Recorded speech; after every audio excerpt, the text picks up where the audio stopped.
Hey, how you doing, everyone? My name is Nerdine. I wanted to share with you something really interesting here before we head out to this convention today. I was watching a video of a great Nobel Peace Prize winner, Dr. Albert Schweitzer. He was being interviewed in London, and a reporter asked him, "Doctor, what's wrong with most of the people today?" And the doctor stood silent for a minute, and he replied, "You know, men simply don't think." And I stood there for a minute, rethinking the question over and over to myself. And then this is why I brought all of us together. This is what I wanted to talk to you about. You see, we live today in a golden age. This is an era man looked forward to and dreamed of and worked for thousands of years. But since it's here, we pretty much take it for granted. We in America are particularly fortunate to live in the richest land that has ever existed on the face of this earth. The land with an abundant opportunity for everyone once they understand their purpose. Let's take a look at this for a minute. Let's take a look at 100 men who start even at the age of 25 in America. Do you have any idea what will happen to those men when they reach the age of 65?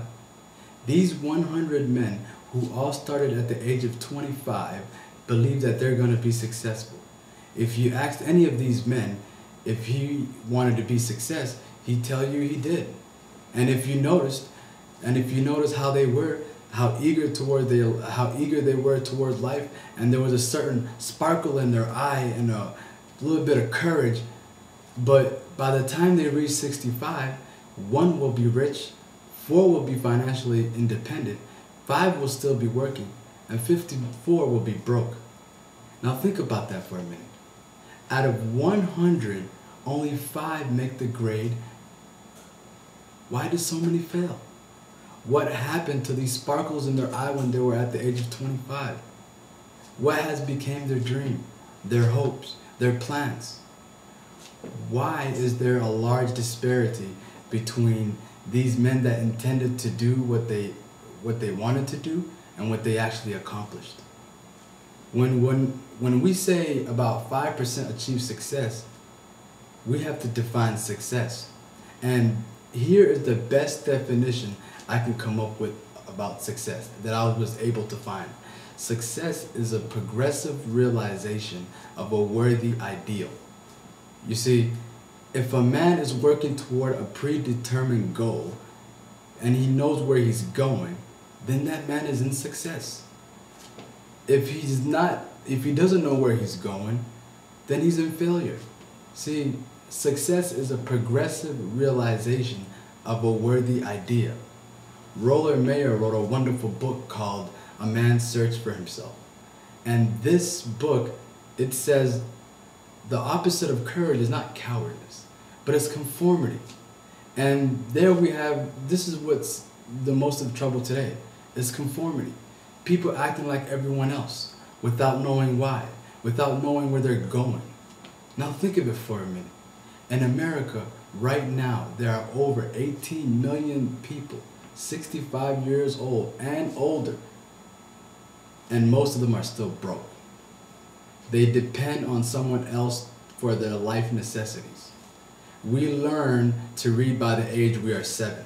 We learn to make a living when we're 25. And by usually when we're 25, not only do we make a living, but we're also supporting a family. And by the time we're 65, why haven't we learned to become financially independent in the richest land that has ever been known? Why? Because conform. That's the reason. And the trouble is we're acting like the wrong percentage of the group, the 95%. We don't succeed. Now, why do these people conform? Well, they really don't know why. These people believe that their lives are shaped by circumstance, by things that happen, and to them by exterior forces, outer their directed people telling them what to do. I mean, these people don't have no confidence in themselves. A survey was made one time that covered a lot of people who work. These men were asked, "Why do you work? And why do you get up every morning?" 19 out of 20 had no idea. If you ask them, they will say, "Well, everyone gets up and work in the morning. I mean, that's the reason they do it." because everyone else does it, right? Now let's go back to the definition of success. Who succeeds? The only person who succeeds is the person who is progressively realizing a worthy idea. Success is a progressive realization of a worthy idea. Now think about this for a minute. Think about what I just said, and go back and go over it. And if you want more information, I'm gonna make more videos, possibly more videos, and it'll carry on and it'll carry on. But stay in touch and just go back and understand and really think about what I said.